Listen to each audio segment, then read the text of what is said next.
Welcome my dear students AB school નવસારીની online lecture સિરીઝની અંદર હું કેજે ગોસ્વામી તમારું સ્વાગત કરું છું. લાસ્ટ લેક્ચરની અંદર મિત્રો આપણે જોયું હતું કે ભાઈ કાર્બન જે છે એ કેવી રીતે ચાર સહસંયોજક બંધ બનાવે છે અને શા માટે બનાવે છે. હવે ત્યાંથી આપણે આગળ વધીશું. આજનો ટોપિક છે કે કાર્બન આ ચાર સહસંયોજક બંધ કેવી રીતે બનાવે છે. બરાબર, તો સહસંયોજક બંધનું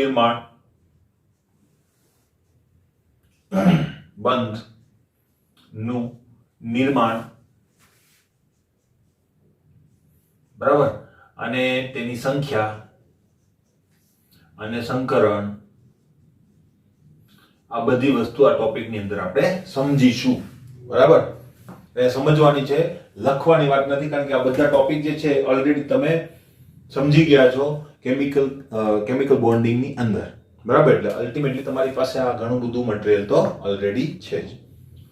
તો શરૂઆત કરીએ. તો મિત્રો, કાર્બન જે છે એ સહસંયોજક બંધ બનાવે છે. કેવી રીતે બનાવે છે? તો કે કાર્બન જે છે એ બીજા પરમાણુ સાથે ઇલેક્ટ્રોનની ભાગીદારી કરે છે અને સહસંયોજક બંધનું નિર્માણ કરે છે. સાદી વસ્તુ છે. હવે આગળ જો, કાર્બન જે છે કેવી રીતે સહસંયોજક, કારણ કે કાર્બનનો ઇલેક્ટ્રોન પોતાની ઓર્બિટમાં હશે, બીજા તત્વનો ઇલેક્ટ્રોન એની પોતાની ઓર્બિટમાં હશે. તો એ ઓર્બિટમાં રહેલા ઇલેક્ટ્રોન કેવી રીતે ભાગીદારીમાં લઈ શકાય? ઓર્બિટમાં રહેલા ઇલેક્ટ્રોનનું શેરિંગ કેવી રીતે થાય? શેરિંગ કર્યા પછી એ ઇલેક્ટ્રોન શું કરતા હશે? એ વસ્તુની માહિતી પણ આપણને હોવી જોઈએ, કે જે તમે ઓલરેડી મેળવેલી છે. મારે ખાલી તમને રિકોલ કરાવવાની છે. શું છે એની અંદર તો જોઈએ. કાર્બનનો જે પરમાણુ ક્રમાંક છે એ કેટલો છે? 6. બરાબર, કાર્બનનો જો પરમાણુ ક્રમાંક 6 હોય તેની ઇલેક્ટ્રોન રચના શું થશે? He 2s2 2p2. બરાબર, આ ઇલેક્ટ્રોન રચના દોરીએ એટલે પ્રથમ પ્રશ્ન આપણી સામે આવીને ઉભો રહી જાય. આ ઇલેક્ટ્રોન રચના આપણે દોરી. પહેલો જ પ્રશ્ન શું છે? પહેલો જ પ્રશ્ન એ છે કે અહીંયા જો ઇલેક્ટ્રોન યુગ્મ છે, જ્યારે કોઈ પણ પરમાણુ બીજા પરમાણુ સાથે ઇલેક્ટ્રોનની ભાગીદારી કરે ત્યારે તેની પાસે અર્ધપૂર્ણ કક્ષક હોવી જોઈએ. અહીંયા તો પૂર્ણ કક્ષક છે, તો આ કોઈ સાથે ભાગીદારી કરી શકે નહીં. એવી જ રીતે અહીંયા ખાલી કક્ષક, એ પણ કામ નહીં આવે. બરાબર, તો ચાર બંધ કેવી રીતે બનાવવા? તો એના માટે આપણી પાસે એક કોન્સેપ્ટ છે. આપણે ભણી ગયા છે કે ભાઈ કોઈ પણ રાસાયણિક પ્રક્રિયા થાય ત્યારે એ ટ્રાન્ઝિશન સ્ટેટમાંથી પસાર થઈને પછી નિપજ બનાવતી હોય છે. અહીંયા પ્રક્રિયકો હશે, અહીંયા શું હશે? તમારી નિપજ હશે. આ વસ્તુ ખ્યાલ છે તમને? હવે આ દરમિયાન થાય છે શું? તો કે પ્રક્રિયક છે ને પહેલા એક ઊંચી ઉર્જાવાળી સ્ટેટમાં જશે અને ત્યાર પછી એ પ્રોડક્ટ બનાવશે. તો હવે આ વસ્તુ છે બધા માટે સત્ય છે, એટલે કુદરતની અંદર આ વસ્તુ તમને જોવા મળે છે. કેવી રીતે? તો જો માનો કે 12th વાળાની અત્યારે એક્ઝામ નજીક આવે છે, તો તે લોકોનું એનર્જી લેવલ ધીમે ધીમે વધતું હશે. એ લોકો રિએક્ટન્ટ છે. અત્યારે પ્રોડક્ટ શું છે? તો કે એની જે તે કોલેજ જેમાં એને એડમિશન લેવું છે, જે તે ફેકલ્ટી કે જેની અંદર એ લોકોને જવું છે. બરાબર, તો અલ્ટિમેટલી જો એને ત્યાં સુધી પહોંચવું હશે, માનો કે કોઈને નિરમામાં એક્ઝામ એડમિશન લેવું હશે, તો એને એટલી તાકાત લગાવવી પડશે. ઓછી તાકાત લગાવશે તો એ નિપજ એને મળશે નહીં, કોઈ બીજી નિપજ મળશે. ક્લિયર? તો 12મા ધોરણના જે સ્ટુડન્ટ છે એ અત્યારે ધીમે ધીમે પોતાની એનર્જી વધારે છે, અને જેવી એક્ઝામ આવશે એટલે એની એનર્જી ટોપ ઉપર હશે. કદાચ કોઈ એકદમ થર્ડ ક્લાસ વિદ્યાર્થી હશે તો પણ એ શું કરશે? ચોપડી લઈને બેઠો હશે, વાંચતો હશે. બરાબર, હવે એ એનર્જી જે છે ત્યાર પછી એને એડમિશન અપાવશે એની ડિઝાયર કોલેજની અંદર, અથવા તો એની મહેનત કરીએ છે એ પ્રમાણેની કોલેજની અંદર, એની લાયકાત પ્રમાણે. ક્લિયર? તો અહીંયા આ ઊંચી ઉર્જાવાળી સ્ટેટમાંથી હંમેશા દરેક રાસાયણિક પ્રક્રિયાને પસાર થવું પડે. ક્લિયર? બીજી એક વાત જો, હવે આનું જ એક બીજું ઉદાહરણ જો હું તમને આપું. દાખલા તરીકે આપણે ચા બનાવી છે, તો જો ચા બનાવવાની હોય તો ચા બનાવવાની પ્રક્રિયા તમને ખ્યાલ છે એની અંદર ઇન્ગ્રેડિયન્ટ્સ કયા હોય? તો કે ઇન્ગ્રેડિયન્ટ્સ ની અંદર આપણી પાસે આવે દૂધ, ચા, ખાંડ. બરાબર, તો દૂધ લો, એની અંદર ચા પત્તી અને ખાંડ નાખી દો, હલાઈ નાખો, ચા બની ગઈ? તો કે નહીં. બરાબર, એવી રીતે ચા બનતી નથી. તો એમાં શું ઘટે છે? બધું તો નાખ્યું આપણે. મેઇન વસ્તુ છે ઉર્જા ઘટે છે, એને ગરમ કરવી પડે, ત્યાર પછી એ ચા બને. તો અલ્ટિમેટલી આ એક સાદું ઉદાહરણ છે કે એના દ્વારા આપણે શું સમજી શકીએ તો કે કોઈ પણ રાસાયણિક પ્રક્રિયામાં એક ઊંચી ઉર્જાવાળી અવસ્થા આવે ત્યાર પછી નિપજ આપણને મળે છે. બરાબર. તો કાર્બન માટે પણ એવું જ છે. કાર્બન જ્યારે કોઈ પણ સાથે રાસાયણિક પ્રક્રિયા કરશે ત્યારે પ્રથમ એ ઊંચી ઉર્જાવાળા સ્તરમાં જશે, જેને આપણે C સ્ટાર કહીએ છીએ. પરમાણુ ક્રમાંક એટલો જ હશે. આને શું કહેવાય? ઉત્તેજિત અવસ્થા. બરાબર. ઉત્તેજિત અવસ્થામાં શું થાય ભાઈ? કોઈ પણ પરમાણુ પાસે જ્યારે ઉર્જા આવે તો એ ઉર્જાનો સંગ્રહ કેવી રીતે થશે? ઇલેક્ટ્રોન પોતાની ઓર્બિટ જે છે બદલતો હોય છે મોસ્ટલી. બરાબર. તો પરમાણુને જે રીતે અનુકૂળતા રહે એ પ્રમાણે ઓર્બિટ જે છે બદલે, એટલે કે પરમાણુની સ્થાયિકતાના ફેવરમાં. એટલે અહીંયા શું થાય? અહીંનો ઇલેક્ટ્રોન જે છે એ છેલ્લી ખાલી કક્ષકની અંદર ટ્રાન્સફર થઈ જાય. હવે મારી પાસે 4 અયુગ્મિત ઇલેક્ટ્રોન ધરાવતી કક્ષકો પ્રાપ્ય બની કે નહીં? બરાબર. આ કક્ષકો જે છે એ સહસંયોજક બંધ બનાવશે. તો મારા એક પ્રશ્નનો ઉત્તર થઈ ગયો. બરાબર. હવે નેક્સ્ટ. હવે આ ભાગીદારી કેવી રીતે થાય? જો એ સમજવાનો આપણે પ્રયત્ન કરીએ તો ભાગીદારી માટે અને સમજવા માટે આપણી પાસે ઘણા બધા સિદ્ધાંતો છે કે જે તમે ભણ્યા છો. VBT સિદ્ધાંત, એમો થિયરી, સંકરણનો સિદ્ધાંત, બરાબર, VACPR સિદ્ધાંત. તો ઘણા બધા સિદ્ધાંતો છે કે જે સહસંયોજક બંધની રચના સમજાવે છે. તો અહીંયા પણ આપણે જો સાદામાં સાદો સિદ્ધાંત પ્રાથમિક કક્ષાનો VBT થિયરી મુજબ આપણે વિચારીએ, બરાબર, valence bond theory. Valence bond theory શું કહેવા માંગે છે? તો કે વેલેન્સ બોન્ડ એટલે કે સંયોજકતા કક્ષકનો બંધનવાદ. એટલે સંયોજકતા કક્ષક તરીકે આ જે કક્ષકો છે એ સીધી જ બીજા તત્વની સંયોજકતા કક્ષક સાથે શું કરે છે? સીધી ઓવરલેપ કરે છે, સીધો બંધ બનાવે છે. ઓવરલેપિંગનો મતલબ સંમિશ્રણ થાય ત્યારે બંધ બને. બરાબર. કોઈ પણ પ્રકારની બીજી પ્રોબ્લેમ ત્યાં થતી નથી. માની લઈએ આપણે કે આ પ્રકારે બંધ બનતો હશે. બરાબર. હવે જો આ પ્રકારે બંધ બનતો હોય અને માનો કે કોઈ હાઇડ્રોજન ત્યાં જોડાય છે તો કેવા પ્રકારની પરિસ્થિતિ થાય? આ P કક્ષક હાઇડ્રોજન અહીંયા બંધ બનાવી દેશે. આ બીજી P કક્ષક હાઇડ્રોજન અહીંયા બંધ બનાવી દેશે. ત્રીજી P કક્ષક આ રીતે હશે તો અહીંયા બંધ બની જશે. બરાબર. હવે જો P કક્ષક બંધ બનાવે તો ખરેખર કાર્બનની અંદર કોઈ એક બંધ કોણ તો 90 ડિગ્રીનો હોવો જોઈએ કે નહીં? બરાબર. આપણને ખ્યાલ છે કાર્બનની અંદર એક પણ બંધ 90 ડિગ્રીનો નથી. બીજું, જો આ પ્રમાણે જ બંધ બનતા હોય તો 3 બંધ P કક્ષક બનાવે છે, એક બંધ S કક્ષક બનાવે છે, તો S કક્ષક દ્વારા બનતો બંધ જે છે વધારે મજબૂત હોય, P કક્ષક દ્વારા બનતો બંધ થોડો ઓછો મજબૂત હોય, તો બંધની ગુણવત્તામાં પણ તફાવત આવે. પણ આપણે એ વસ્તુ નોંધેલી છે કે કાર્બનના 4 બંધ કેવા છે? સમતુલ્ય છે અને કોઈ પણ પ્રકારનો તફાવત એની અંદર નથી.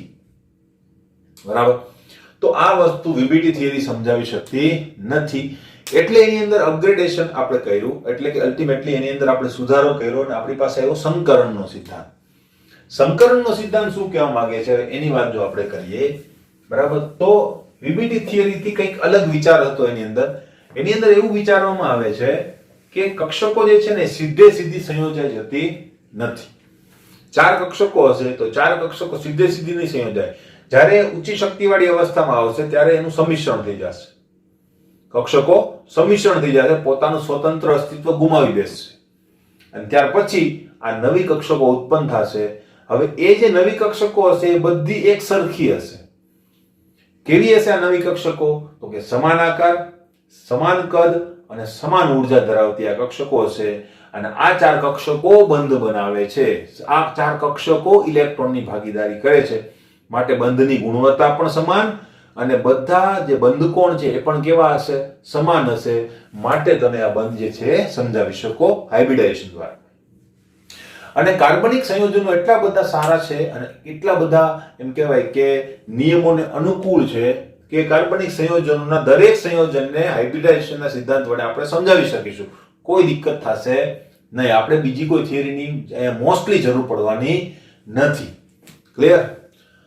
હવે આ જે સંકરણ છે એ કેટલા પ્રકારના થાય? તો કે કાર્બનની કેપેસિટી 3 સંકરણ કરવાની છે. બરાબર. દાખલા તરીકે એક S કક્ષક અને 3 P કક્ષકો મળી જાય, sp3 સંકરણ થાય. એક S કક્ષક 2 P કક્ષકો મળે, sp2 સંકરણ થાય. એક S કક્ષક અને એક જ P કક્ષક મળે તો શું મળે છે? sp સંકૃત કક્ષકો મળશે. ખબર છે તમને? આકારોની માહિતી મેળવી લઈએ. માનો કે sp3 સંકરણ થાય, બરાબર, તો એનો આકાર કેવો હોય છે? સમચતુષ્ફલકીય, બરાબર. સમચતુષ્ફલકીય આકારને સમચતુષ્ફલકીય આકાર શા માટે કહેવામાં આવે છે? કારણ કે એનો આકાર જે છે ને સમઘન ઉપરથી આવે છે, એટલા માટે આ રીતે એનો આકાર આવે છે, બરાબર.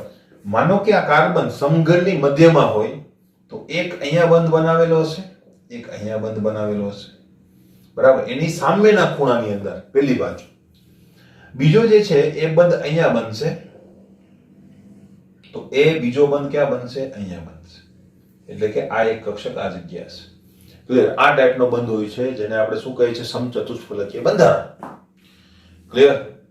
બરાબર. તો આ રીતે આપણે બંધને ઇવેલ્યુએટ કરી શકીએ.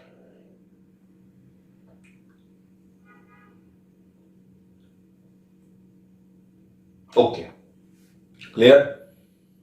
ફાઇન. હવે આ રીતે જો બંધ બનતા હોય, બરાબર, તો આને દોરવું દર વખત તો મુશ્કેલ છે, બરાબર. તો શું કરીએ? તો એના માટે આપણે આ રીતે નથી દોરતા. આપણે શું કરીએ છીએ? આની અંદર જે સમચતુષ્ફલકીય બંધારણ છે, બરાબર, એની અંદર જે મેં કાઢી નાખ્યું, આ રીતના સ્ટ્રક્ચર હોય છે, બરાબર. આ રીતે બંધ હોય, એની પાછળ એક કક્ષક હશે. જો હું એક કોઈ કક્ષકને પકડીને ઉપર લઈ લઉં તો બંધ જે છે આ રીતે નીચે આવી જશે, આ રીતે હશે બંધ, બરાબર. આ રીતે થઈ જશે. તો આપણે આ બંધારણ દોરીએ છીએ. દોરવામાં સરળતા રહે માટે આપણે આ રીતે આપણા બંધારણને દોરીએ છીએ. ક્લિયર? બરાબર. આ થઈ ગયું આપણું સમચતુષ્ફલકીય બંધારણ, બરાબર. સમચતુષ્ફલકીય કક્ષકો. Next, sp2 સંકરણ. sp2 સંકરણની અંદર શું હોય છે? ભાઈ આ લોબને હું જો કાઢી નાખું તો આ બની જશે. એમ પ્રથમ નજરે જોતા બની જાય છે. અલ્ટિમેટલી આ બંને આકારો જે છે થોડા જુદા છે, તો એ વસ્તુ પણ સમજી લેવી જોઈએ. આ આકાર જે છે એ કેવો છે? સમતલીય ત્રિકોણ છે. સમતલીય ત્રિકોણ એનો મતલબ આ ત્રણે ત્રણ લોબ જે છે એ એક જ સમતલમાં છે, બોર્ડ ઉપર જ છે. આ લોબ એક સમતલમાં નથી, આ સમતલમાં છે, જ્યારે આ બે સમતલની બહાર હશે અને આ જે છે ને સમતલની અંદર હશે. આ પ્રકારની પરિસ્થિતિ છે. આ પ્રકારની અહીંયા કેવી પરિસ્થિતિ છે? આ પ્રકારની પરિસ્થિતિ છે, બરાબર. એટલે વધારે તમને હું જો દર્શાવી દઉં તો આ પ્રકારની પરિસ્થિતિ થાય, આ પ્રકારની, બરાબર. આના માટે સમતલીય. જ્યારે અહીંયા જે આ બે લોબ છે એ આ પ્રકારે છે. ખબર પડી? એટલે સમતલની બહાર, અને એક અહીંયા પણ હશે, પણ અહીંયા આપણે દર્શાવી શકતા નથી, બરાબર. તો આ રીતે હશે. એટલા માટે એમ પ્રથમ દ્રષ્ટિએ સેમ લાગે, પણ આ બંને વસ્તુ સેમ નથી. પેલી 3 ડાયમેન્શન છે, આ 2D વસ્તુ છે. ક્લિયર? ત્રીજી આપણી પાસે આવે છે sp સંકરણ. એનો આકાર કેવો હોય છે? રેખીય હોય છે અને સિમ્પલ આકાર ધરાવતી એક પ્રણાલી છે. આની અંદર બંધકોણ જે છે કેટલો હોય છે? 109 ડિગ્રી અને 28 કળા. આની અંદર જે બંધકોણ હોય છે એ કેટલો હોય છે? 120 ડિગ્રી જેટલો હોય છે. આની અંદર 180 ડિગ્રી જેટલો હોય છે. આ બધી વસ્તુ તમને ખ્યાલ છે. એક બીજી વાત જો, આને છે ને રફ આંકડામાં 109 ડિગ્રી અને 30 કળા પણ લખવામાં આવે છે, રાઉન્ડ ફિગરની અંદર, બરાબર. તો હું શું આને આવી રીતે લખી શકું? 109.30 ડિગ્રી લખી શકાય? નહીં. જો તમારે પોઈન્ટમાં લખવું હોય તો આપણને ખ્યાલ છે કે 60 ડિગ્રી જ્યારે થાય, 60 કળા જ્યારે થાય ત્યારે 1 ડિગ્રી ફરી જાય, બરાબર. તો અહીંયા તમારે જો આને પોઈન્ટમાં લખવું હોય તો આ રીતે લખવું જોઈએ 109 ડિગ્રી, 109.5 ડિગ્રી. કેમ? તો કે 0.5 ડિગ્રીનો મતલબ શું થાય? 0.5 ડિગ્રી, ઇટ મીન્સ 30 કળા, બરાબર. તો અહીંયા 30 કળા થઈ ગઈ કે? ક્લિયર? આ રીતે નહીં દર્શાવવાનું. ક્યાં તો આ લખો 109 ડિગ્રી 30 કળા, ક્યાં તો આ લખો 109.5 ડિગ્રી. ક્લિયર? એટલી વસ્તુ ઓકે. આટલું જો ખ્યાલ આવી ગયો હોય તો હવે આપણે આપણા નેક્સ્ટ પોઈન્ટ ઉપર જઈએ. નેક્સ્ટ પોઈન્ટ આપણી પાસે છે સહસંયોજક બંધના પ્રકાર, બરાબર. તો એના બે પ્રકારો છે. કયા કયા? તો કે એક તો છે સિગ્મા બંધ અને બીજું છે પાઈ બંધ. બરાબર. sp3 sp2 અને sp સંકરણની અંદર જો જોઈએ તો ભાઈ સિગ્મા અને પાઈ બોન્ડ કેટલા હશે એ પણ આપણે ગણી શકીએ. આના માટે એક વસ્તુ ખાસ યાદ રાખજો, બરાબર, એક સ્ટેટમેન્ટ ખાસ યાદ રાખવાનું કે સંકૃત કક્ષક હંમેશા સિગ્મા બોન્ડ જ બનાવે છે, પાઈ બોન્ડ બનાવતી નથી. બરાબર, એટલે સંકૃત કક્ષક હંમેશા ક્યાં વપરાશે? સિગ્મા બોન્ડ બનાવવા. તો પાઈ બોન્ડ કોણ બનાવશે? જે કક્ષકે સંકરણમાં ભાગ લીધેલો નથી તે કક્ષક શું બનાવશે? પાઈ બોન્ડ બનાવશે. ક્લિયર? sp3 ની અંદર જો વાત કરીએ તો કેટલી કક્ષકોએ ભાગ લીધેલો છે? 4. તો અહીંયા 4 તમને શું મળશે? સિગ્મા બોન્ડ મળશે. બરાબર. હવે કોઈ એવી કક્ષક છે જેને ભાગ નથી લીધેલો? નહીં. અને કાર્બનની સંયોજકતા પણ મેક્સિમમ કેટલી હોય? 4. તો અહીંયા 4 બંધ બને છે. પાઈ બંધ કેટલા બને છે? 0 પાઈ બંધ બને છે. ક્લિયર? sp2 સંકરણ માટે આપણે જો જોઈએ તો 3 સિગ્મા બોન્ડ બનશે, કારણ કે કક્ષકો કેટલી છે? 3. બરાબર. તો હવે એક કક્ષક એવી છે જેને સંકરણમાં ભાગ લીધેલો નથી, તો એ શું બનાવશે? પાઈ બંધ બનાવશે. ક્લિયર? sp સંકરણની જો આપણે વાત કરીએ તો sp સંકરણમાં 2 સિગ્મા બોન્ડ બને અને 2 શું બને છે? પાઈ બંધ બને. સેમ ટુ સેમ રીતે. આટલી વસ્તુ ખબર પડી ગઈ. હવે બીજી વાત જો. હવે જો હું તમને એમ કહું, બરાબર, કે સિગ્મા બોન્ડ અથવા તો સંકરણ તમારે આઈડેન્ટિફાઈ કરવાનું છે, તો કેવી રીતે કરશો? તો મોટા ભાગના સ્ટુડન્ટ જે છે યાદ રાખવા માટે આવી રીતનો ઉપયોગ કરે કે દ્વિબંધ હોય ને તો sp2, ત્રિબંધ હોય ને તો sp. આવી રીતે યાદ નહીં રાખવાનું, કારણ કે માનો કે હું તમને એમ કહું આની અંદર બરાબર અને આની અંદર સંકરણ કયા પ્રકારનું છે, તો એ જો ત્રિબંધ દેખાશે તમે શું કહી દેશો? sp. દ્વિબંધ દેખાશે તમે શું કહી દેશો? sp2. તો આ સાચું છે, કંઈ ખોટું નથી. બરાબર. પણ હું તમને એમ કહું કે હવે આની અંદર સંકરણ કયું છે, તો આમાં તમને શું દેખાય છે? દ્વિબંધ. બરાબર. માત્ર શું દેખાય છે તમને? દ્વિબંધ દેખાય છે કે નહીં? તો એનો મતલબ કે આની અંદર સંકરણ શું? sp2? નહીં, આની અંદર સંકરણ છે sp. એટલે ત્રિબંધ તો sp એવું યાદ નહીં રાખવાનું, દ્વિબંધમાં પણ sp હોઈ શકે. તો શું કરવાનું આપણે? હંમેશા પાઈબંધની સંખ્યાના આધારે અનુમાન કરવાનું. જો કોઈ કાર્બન એક પાઈબંધ બનાવે તો sp2, 2 પાઈબંધ બનાવે તો sp, અને પાઈબંધ જ ના બનાવતો હોય તો sp3. તો અહીંયા તમે જોઈ શકો છો એક સિગ્મા હશે અને એક પાઈ હશે. તો આ કાર્બને કેટલા પાઈબંધ બનાવેલા છે? 2 પાઈબંધ બનાવેલા છે. એનો મતલબ એ sp સંકૃત છે. ક્લિયર? બીજી એક વાત, કોઈ પણ સંયોજન માત્ર પાઈબંધ વડે બનશે નહીં. બરાબર. સિગ્મા બોન્ડ હશે ને પછી પાઈ બોન્ડ બનશે. ક્લિયર? પાઈ બોન્ડ કેવી રીતે બને? પાઈ બોન્ડ બને છે p કક્ષકોના લંબ ઓવરલેપિંગ થી. બરાબર. તો એ પણ તમને ખ્યાલ છે. લંબ ઓવરલેપિંગ કેવી રીતે થાય? લંબ ઓવરલેપિંગ છે ને આ રીતે થાય. આ જગ્યાએ સંમિશ્રણ થાય અને પાઈ બોન્ડનું નિર્માણ થાય. ક્લિયર? તો આ બધી વસ્તુ તમે કેમિકલ બોન્ડિંગમાં ભણી ગયા છો, મારે ખાલી રિવાઇઝ કરવાનું છે. એક બીજી મિથ પણ સાંભળી લો. દાખલા તરીકે હું તમને એમ કહું CH triple bond CH, CH2 double bond CH2 અને CH3 સિંગલ બોન્ડ CH3. હું તમને એમ કહું કે આમાં CC બંધની મજબૂતાઈ સૌથી વધારે ક્યાં છે? બરાબર. તો આ વસ્તુ પણ ઘણું મૂંઝવતો ક્વેશ્ચન છે. ઘણા લોકો આને કહે છે સૌથી વધારે મજબૂત બંધ અહીંયા છે. બરાબર. કેમ એવું મગજમાં કેમ આવે? કારણ કે સ્થાયી છે વધારે. બરાબર. તો અહીંયા સૌથી મજબૂત બંધ જ્યારે પૂછે તો એનો જવાબ આવશે આલ્કાઇન. ત્રિબંધ છે હંમેશા વધારે સ્થાયી. કેમ? બંધ ક્રમાંક વધારે છે. બરાબર. તો જ્યાં બંધ ક્રમાંક વધારે ત્યાં બંધની મજબૂતાઈ વધારે. ખબર પડે? સ્થાયીતાની બાબતની વાત કરો તો ભાઈ હું જો એમ કહું કે ભાઈ આની Br2 સાથે પ્રક્રિયા કરાવડાવીએ તો બરાબર ખરેખર બંધ મજબૂત હોય તો એ વધારે સ્થાયી હશે? એવું નથી. આ પહેલી પ્રક્રિયાની સાથે કરશે. કેમ? પાઈબંધ છે એ નબળા હોય છે. ખબર પડે છે? પાઈબંધ જે છે એ નબળા હોય છે અને તરત જ તૂટી જાય. રાસાયણિક પ્રક્રિયા માટે ઇઝીલી અવેલેબલ હોય છે. માટે સ્થાયીતામાં આ પહેલો નંબર આવશે. પણ જો મજબૂતાઈની વાત થાય, બંધ, બરાબર, સીસી બંધની મજબૂતાઈ, તો એની અંદર કોણ પહેલા આવશે? આલ્કાઇન, એટલે કે એસિટિલિન જે છે એ પહેલા આવશે. આટલી વસ્તુ ક્લિયર થઈ ગઈ. બરાબર. તો આ ખાસ સમજો. હવે ઘણી વખત આપણે પાઈ બંધ અને સિગ્મા બોન્ડની સંખ્યા કેટલી એવા પણ પ્રશ્નો આવે છે, તો એના માટે આપણે બંધારણ દોરવું પડે. બંધારણ દોરવા માટે આપણે બંધારણ કેવી રીતે દોરી શકીએ એ પહેલા શીખવું પડે.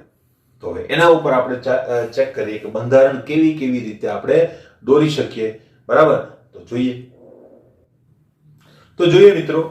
હવે પછીનો આપણો મુદ્દો છે કાર્બનિક સંયોજનનું નિરૂપણ. કાર્બનિક સંયોજનોનું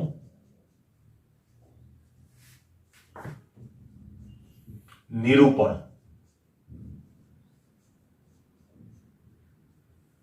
બરાબર, નિરૂપણની અંદર આપણે જો વાત કરીએ, બરાબર, તો ભાઈ આપણે કાર્બનિક સંયોજનોને કેવી રીતે દર્શાવી શકીએ? તો ભાઈ એક રસ્તો તો આપણી પાસે છે અણુસૂત્ર. અણુસૂત્ર વડે આપણે એને દર્શાવી શકીએ. દાખલા તરીકે હું એક લખી દઉં C4H10 બ્યુટેન. બરાબર, તો આ રીતે લખી શકીએ. પણ જ્યારે અણુસૂત્ર વડે આપણે કઈ વસ્તુ દર્શાવીએ ત્યારે કેટલીક મુશ્કેલીઓ છે, કારણ કે સાચું બંધારણ કદાચ આપણી સામે આવે ને ના પણ આવે. કારણ કે C4H10 ને બે રીતે દોરી શકીએ કે નહીં?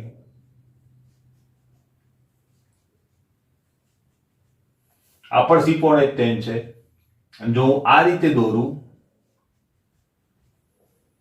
તો આ પણ C4H10 છે. બરાબર, તો મુશ્કેલી એટલે આપણે બંધારણને દોરવું પડે. તો બંધારણ દોરવા માટેની આપણી પાસે 3 રીતો છે. બંધારણ દોરવા માટે 3 રીતો છે આપણી પાસે. બરાબર, કઈ રીતો આપણી પાસે છે હવે એની વાત કરીએ તો પહેલી રીત આપણી પાસે આવે છે નંબર ફર્સ્ટ. બરાબર, એ રીત છે ખુલ્લા પ્રકારનું બંધારણ અથવા તો સંપૂર્ણ બંધારણ. સંપૂર્ણ બંધારણ. અને ખુલ્લા પ્રકારનું બંધારણ પણ કહેવામાં આવે છે. ખુલ્લા પ્રકારનું બંધારણ. બરાબર, હવે આ ખુલ્લા પ્રકારના બંધારણની અંદર જો આપણે વાત કરીએ તો જો પહેલી વાત કે આની અંદર કેટલાક નિયમો છે. નિયમો એકદમ સિમ્પલ છે, અને આ ખુલ્લા પ્રકારનું બંધારણ અને બંધારણના જે પ્રકારો છે એના માટે ટેક્સ્ટ બુકની અંદર ઘણી બધી વિગતો આપેલી છે, પણ આપણે કોઈ વસ્તુ લખવાની નથી, કારણ કે એવો પ્રશ્ન નહીં પૂછાય ખુલ્લા પ્રકારનું બંધારણ વર્ણવો. બરાબર, એટલે એ વસ્તુ કઈ ગોખવાની જરૂર નથી. આવડવું જોઈએ તમને બનાવતા કે ખુલ્લા પ્રકારનું બંધારણ કેવી રીતે બનાવી શકાય.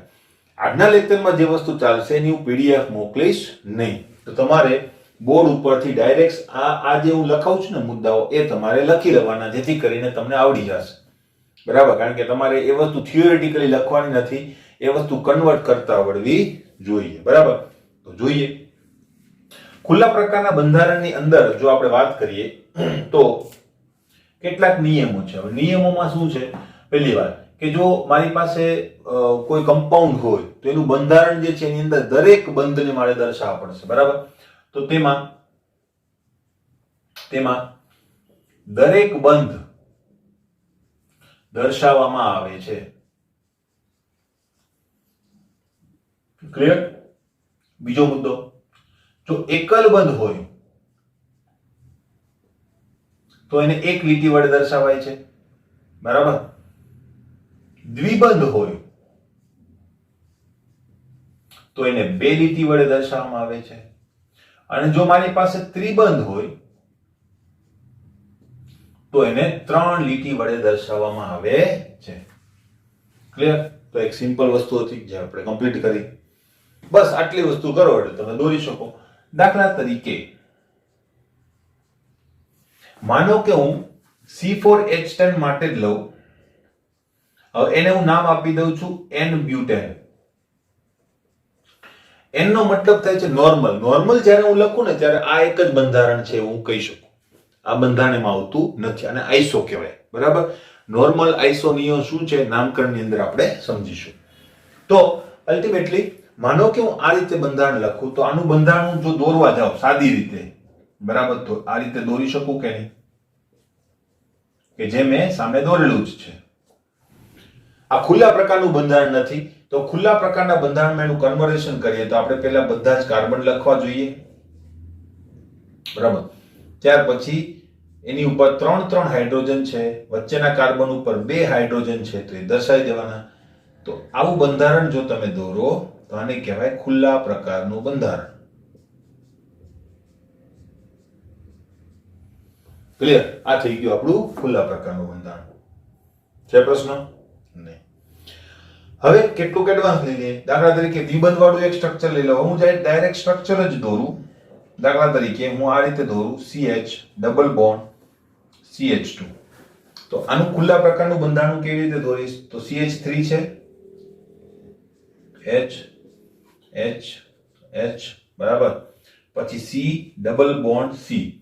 તો H ઉપર દર્શાવો, H નીચે દર્શાવો, કોઈ ઇશ્યુ નથી. આ H2 આ રીતે પણ દર્શાવી શકો, આ રીતે પણ દર્શાવી શકો. તો આ થઈ ગયું તમારું ખુલ્લા પ્રકારનું બંધારણ, બરાબર. તકલીફ ક્યારે પડે? જ્યારે કોઈ બંધારણ આવા પ્રકારનું હોય ત્યારે. દાખલા તરીકે તમને આ પ્રકારનું જો બંધારણ આપેલું હોય તો શું આ ખુલ્લા પ્રકારનું બંધારણ આ પ્રકારે થશે?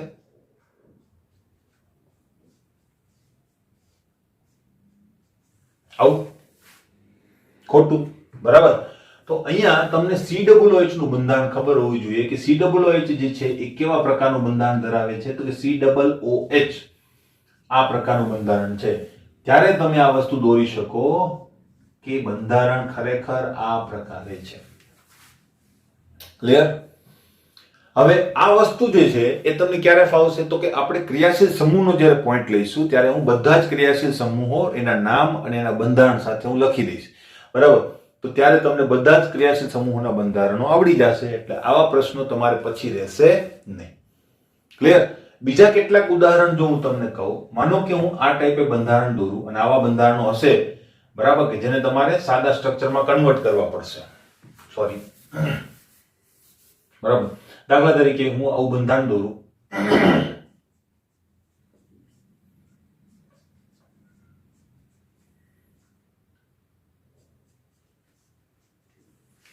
તો સાદી રીતે તમારે જેવી રીતે અહીંયા દોરેલું છે એ જ રીતે દોરી નાખવાનું. 1 2 3 ટ્રિપલ બોન્ડ 4. અહીંયા પણ એક મિથાઇલ. હવે એની વધારાની સંયોજકતા જે છે એ હાઇડ્રોજન વડે આપણે ભરી દઈએ તો અહીંયા પણ 3 સંયોજકતા હશે.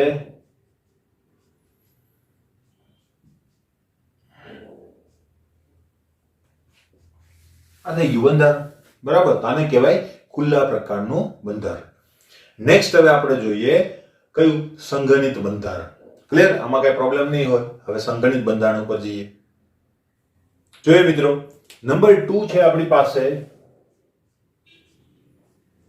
સંઘનિત બંધારણ. સંઘનિત બંધારણ. હવે સંઘનિત બંધારણની અંદર શું છે? કોન્સન્ટ્રેટેડ સ્ટ્રક્ચર, એટલે કે નાનામાં નાનું સ્ટ્રક્ચર, બરાબર, એવું આપણે બનાવવાનો પ્રયત્ન કરવાનો છે. તો આની અંદર એવા કોઈ નિયમો નથી, બરાબર ને? ઘણા બધા નિયમો લખેલા છે પણ બધામાં બાંધછોડ કરવામાં આવે છે. તો એક જ નિયમ છે કે બંધારણને શક્ય નાના સ્વરૂપમાં દર્શાવો, બરાબર. હવે એની અંદર શું થાય? જો ઘણી વખત CC બોન્ડ બનાવવામાં આવે અથવા તો બતાવવામાં આવે, ઘણી વખત CC બોન્ડ પણ દેખાડવામાં આવતા નથી. ઘણી વખત શાખાઓની અંદર જે વસ્તુ રહેલી છે દર્શાવવામાં આવે, ઘણી વખત એને પણ દર્શાવવામાં આવતી નથી. ઘણી વખત શાખાની અંદર જો કોઈ વસ્તુ હોય તો એને કાઉન્સમાં પણ લખી દેવામાં આવે છે, બરાબર. તો ઘણી બધી રીતે સંઘનિત બંધારણ જે છે આપણે દોરી શકીએ. દાખલા તરીકે માનો કે હું આપણું જે પેરેન્ટ મોલેક્યુલ છે એ જ લઈએ, C4H10 નોર્મલ બ્યુટેન, બરાબર. તો આના માટે આપણે જો દોરવા જઈએ સંઘનિત બંધારણ, બરાબર, તો એ આપણે દોરેલું જ હતું, એ સંઘનિત બંધારણ જ હતું. તો આ રીતે પણ દોરી શકાય કે જે આપણે દોરીએ છીએ સંઘનિત બંધારણ જ છે, બરાબર. આ સંઘનિત બંધારણ. આમાં મેં CC બંધ દર્શાવેલા છે, CH બંધ દર્શાવેલા નથી. મારે આ રીતે દોરવું કઈ ફરજિયાત નથી, બરાબર, હું આ બંધ પણ ના દર્શાવું તો ચાલે, CH3, અથવા તો ઘણીવાર ડોટ પણ હું લખી શકું, બરાબર, CH2 CH2 CH3 આ રીતે પણ દર્શાવી શકાય. આ રીતે પણ ના દર્શાવવું હોય મારે તો હજુ વધારે હું સંઘનિત કરી શકું આ રીતે, CH3 CH2 twice CH3. તો વચ્ચે જે CH2 બે હતા એને મેં શું કરી દીધા, એક સાથે કરી દીધા. ક્લિયર? તો આને કહેવાય સંઘનિત બંધારણ. કાર્બન સિવાયનું કોઈ તત્વ માનો કે મારી પાસે આવેલું હોય, બરાબર, તો એને આ રીતે પણ દોરી શકાય. દાખલા તરીકે હું એક લઉં C4H9Cl, બરાબર, તો આની અંદર CH3 માનો કે એ આ પ્રકારનું જ બંધારણ છે, 2 ક્લોરો છે આપણી પાસે, બરાબર. તો અહીંયા Cl હું લઉં, બરાબર, તો અહીંયા CH2 CH3 અને પણ સંઘનિત કહેવાશે. ના લખું તો પણ ચાલે, અને ઘણીવાર આ રીતે પણ લખેલું હોય, જો આ રીતે પણ તમે દોરી શકો, CH3 CH કૌંસમાં Cl CH2 CH3 આ રીતે પણ લખી શકાય. બંનેને સંઘનિત બંધારણ આપણે કહી શકીએ. ક્લિયર? તો આ વસ્તુ ખાસ મગજમાં રાખવાની છે. ઓકે, બરાબર. એટલે સંઘનિત બંધારણ જે છે એ આપણી અનુકૂળતા મુજબ આપણે લખતા હોઈએ, બરાબર, અને આનો ઉપયોગ સૌથી વધારે આપણે કાર્બનિક રસાયણ વિજ્ઞાનની અંદર કરીએ છીએ. Okay, next. હવે મારી પાસે આવે છે નંબર 3, બરાબર, જેનું નામ છે ઝિગઝેગ બંધારણ. બરાબર, નંબર 3 ઝિગઝેગ બંધારણ. ઝિગઝેગ બંધારણ ગુજરાતીમાં થશે એની આડી અવળી લીટી વડે નિરૂપણ. બરાબર, હવે આડી અવળી લીટી વડે કેવી રીતે નિરૂપણ? ભાઈ, ઝિગઝેગ નો મતલબ શું થાય? ઝિગઝેગ એટલે એક પ્રકારનો આકાર છે, તમને ખ્યાલ હશે, બ્રશ પણ આવે છે, ઝિગઝેગ બ્રિસલ્સ વાળા બ્રશ, બરાબર. તો ઝિગઝેગ નો મતલબ થાય કર્વત ટાઈપ આકાર, અને ઝિગઝેગ આકાર કહેવાય, બરાબર. તો આપણે આપણી કાર્બન શૃંખલા જે છે એ ઝિગઝેગમાં દર્શાવવાના છે. ઓકે, હવે જો આ કાર્બન સંખ્યા દર્શાવવા માટે એમ ઘણા બધા નિયમો છે. મેં કીધું એ રીતે આપણે નિયમો ગોખવાના નથી, આપણને બંધારણ બનાવતા આવડવું જોઈએ. તો એના માટે કેટલાક આપણે ઘરના નિયમો લખીશું, બરાબર. એ નિયમ શું છે? તો જો ઝિગઝેગ બંધારણ માટે આટલું યાદ રાખજો, બરાબર. છેડા એટલા કાર્બન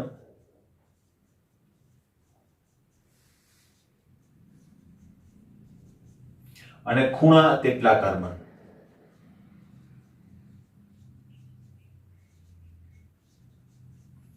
આ એનો મેઇન નિયમ, છેડા એટલા કાર્બન અને ખૂણા એટલા કાર્બન.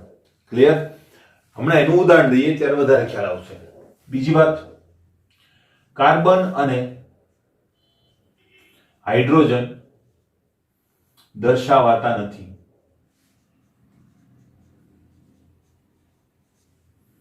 કાર્બન સિવાયના તત્વોની સંજ્ઞા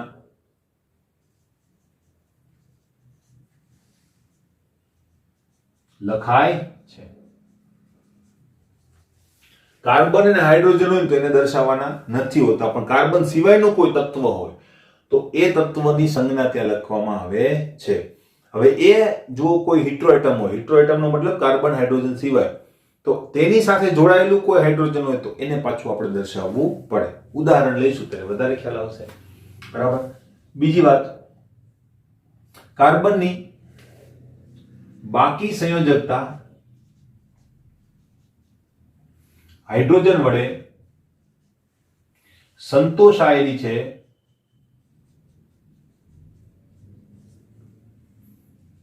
તેમ માનવામાં આવે છે. ચોથો નિયમ, બરાબર, સાદો નિયમ છે કે જો એકલ બંધ હોય તો એક જ લીટી, દ્વિબંધ હોય તો બે લીટી, અને જો ત્રિબંધ હોય તો એના માટે 3 લીટીનો ઉપયોગ કરવામાં આવે છે.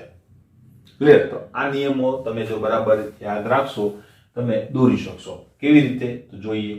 આપણું પેરેન્ટ મોલેક્યુલ જ લઈએ C4H10.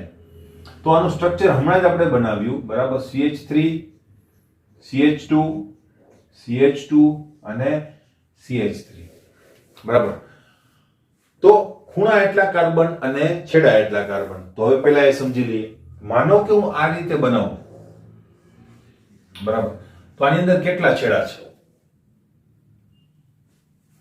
દેખાય છે બે છેડા, એક અહીંયા અને એક અહીંયા. બે છેડા દેખાય છે.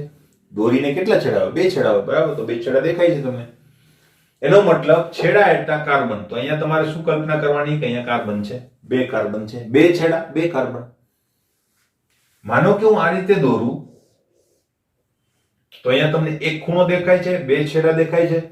તો અહીંયા કાર્બનની કલ્પના કરવાની છે અને અહીંયા પણ કાર્બનની કલ્પના કરવાની છે. ક્લિયર? કાર્બન અને હાઇડ્રોજન, આમાં હાઇડ્રોજન હશે પણ દર્શાવવાના નથી. કાર્બનની બાકી સંયોજકતા હાઇડ્રોજન વડે સંતોષાયેલી હશે એવું ધારવામાં આવે છે, બરાબર. હવે જો કાર્બન સ્કેલેટન તો આપણને મળી ગયું, માળખું, બરાબર.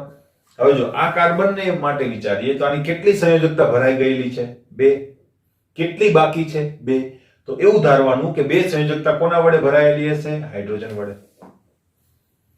આ કાર્બન માટે જોઈએ, એક સંયોજકતા એની ભરાયેલી છે. કાર્બનની કુલ સંયોજકતા 4, એમાંથી કેટલી બાકી રહી? 3.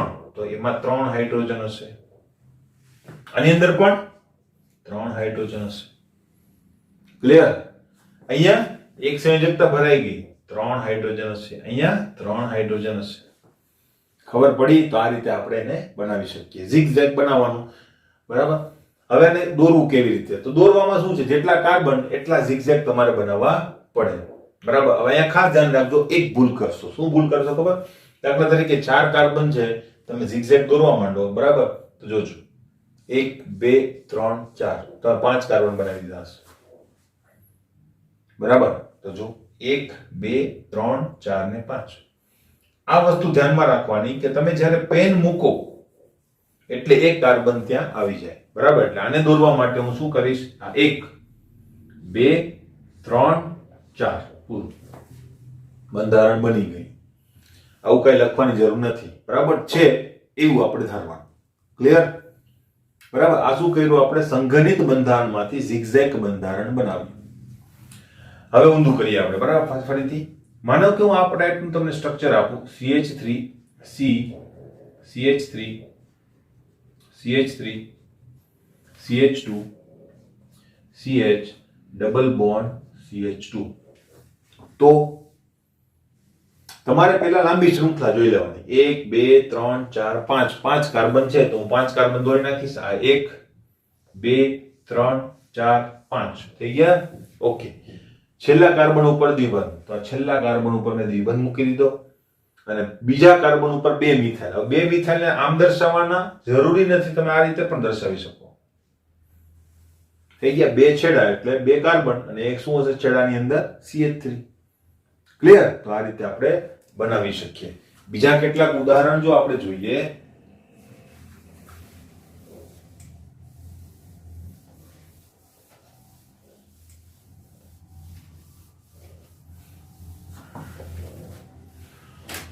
બરાબર.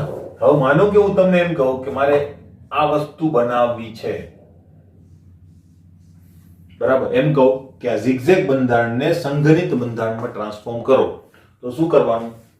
તમને જે રીતે ઝિગઝેગ આપ્યું હોય ને તે જ રીતે લખવાનો અત્યારે પ્રયત્ન કરો. ખબર પડે? તમે સીધી લીટીમાં પણ આ રીતે લખી શકો, પણ તમને જો સાચું બનાવીને આપેલો છે તો સ્વસ્તિકમાં જ લખો. જો છેડા એટલા કાર્બન, ખૂણા એટલા કાર્બન, બરાબર. ખૂણા એટલા કાર્બન, ખૂણા એટલા કાર્બન. આ થઈ ગયું, આ થઈ ગયું, આ થઈ ગયું. આ રીતે ખબર પડી? હવે એની સંયોજકતા ભરી દઈએ. આની કેટલી સંયોજકતા બાકી? 3. આની કેટલી બાકી છે? 2. આની 4 4 ભરાઈ ગયેલી છે. આની 2, આની 3. આની કેટલી થશે? 2 3 2 અને 3. થઈ ગયું બંધારણ. તો આ રીતે તમે બંધારણને દોરી શકો. Okay, fine. હવે નેક્સ્ટ, બરાબર. માનો કે કોઈ હીટરો એટમ હોય, તો આ મુદ્દો જો તમે કે કોઈ કાર્બન સિવાયનું તત્વ હોય તો એની સંજ્ઞા તમારે ત્યાં લખવી પડે. બરાબર. તો જો દાખલા તરીકે હું તમને આ ટાઈપે કહું કે CH3 C NH2 CH C H2O CH3 તો તમારે આને લખવું પડે. જોજો 1 2 3 4 5 તો 5 કાર્બનનું zigzag બનાવું હું પહેલા તો બરાબર. તો 1 2 3 4 5 આ થઈ ગયું. એમાં છેલ્લેથી બીજા કાર્બન ઉપર કાર્બન નથી, ત્યાં શું છે ઓક્સિજન. તમારે ઓક્સિજન લખવો પડશે. કાર્બન સિવાયનું તત્વ હોય તો મારે ત્યાં લખવું પડે. ક્લિયર? અને એના ઉપર જો હાઇડ્રોજન હોય તો એ પણ દર્શાવવો પડે. કેવી રીતે? તો જો અહીંયા CH2 અહીંયા CH, આની ઉપર NH2 છે. જો તો હું ખાલી N નહીં લખી દઉં કે એના હાઇડ્રોજન છે એવા ધારી લેવાના, મારે ત્યાં NH2 જ લખવું પડે. આ રીતે ખબર પડી? બરાબર. તો કાર્બન સિવાયનું કોઈ તત્વ હોય તો એને મારે આ રીતે દર્શાવવું પડે. હવે તમને ખ્યાલ આવી ગયો હશે. તો બીજા કેટલાક બંધારણો જો આપણે દોરીએ, બરાબર, તો હવે એ વસ્તુ પણ એક જાજો. જો માનો કે હું આ ટાઈપે ટ્રાઇડેન્ટ દોરું,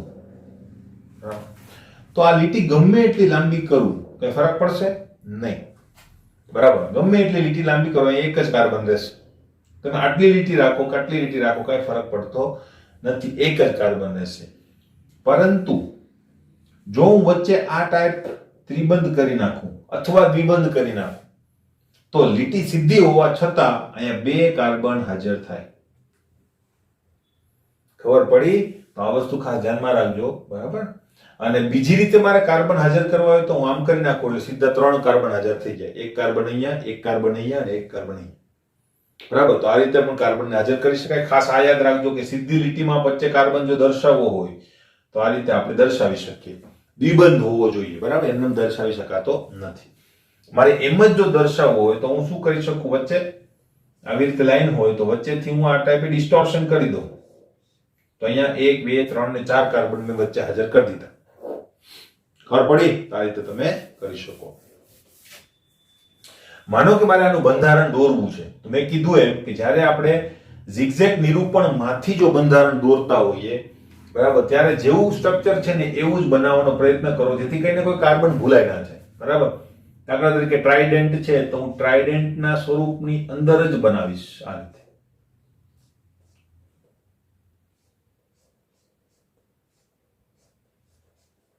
આ થઈ ગયું. બરાબર. સંયોજકતા ભરી દેવાની બધી. કેવી રીતે ભરવાની છે હવે તમને આવડે છે. ક્લિયર? બરાબર.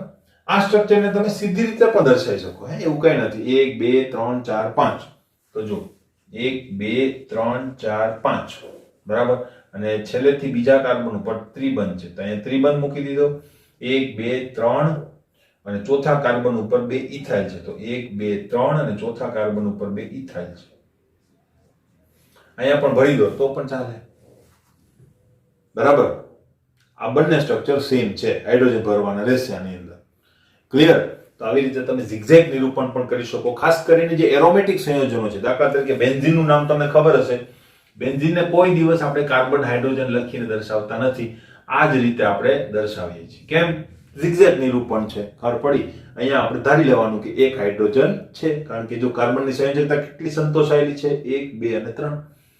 એક બાકી રહે ને તો ત્યાં કોણ હશે? હાઇડ્રોજન હશે જે દર્શાવતા નથી. તો આ પણ એક પ્રકારનું zigzag નિરૂપણ જ છે. બંધ રેખા નિરૂપણ પણ એને કહેવામાં આવે. ક્લિયર? બંધ રેખા નિરૂપણ.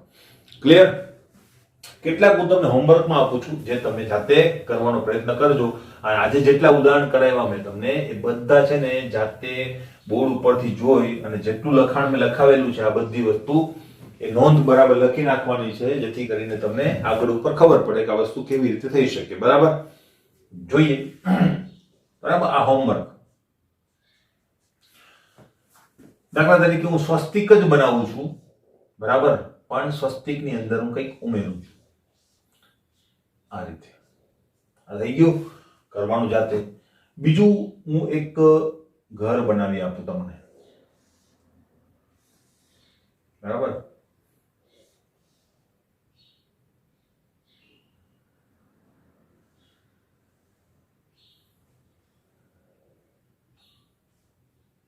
બગીચો પણ. બરાબર. આનું સ્ટ્રક્ચર પણ બને કે નહીં? ચક્રીય છે, ચક્રીય સ્ટ્રક્ચર બની જશે. બરાબર. બીજું એક તમને હું આપું, એ છે આપણે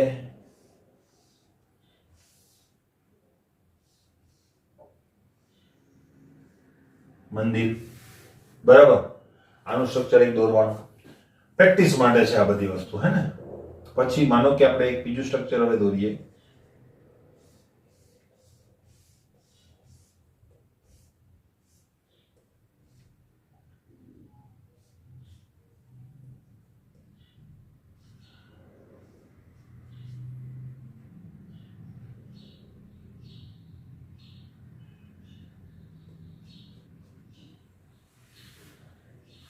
ઓકે, અઘરું સ્ટ્રક્ચર થોડું, બરાબર, પણ કઈ નથી, આ જ રીતે તમારે દોરવાનું, એટલે કોઈ પ્રોબ્લેમ થશે નહીં. તો આટલા જે છે એ હોમવર્કમાં કરશો.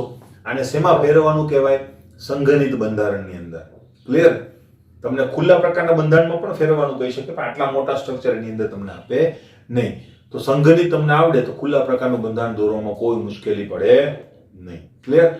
હવે પછીના જે આપણે લેક્ચર છે એની અંદર શું કરીશું? હવે પછીનો જે લેક્ચર છે એની અંદર આપણે હજુ બંધારણના નિરૂપણ માટેની કેટલીક મેથડ બાકી છે. શેના માટે? એ મેથડ જે છે એ 3 ડાયમેન્શનલ નિરૂપણ માટે છે. બરાબર.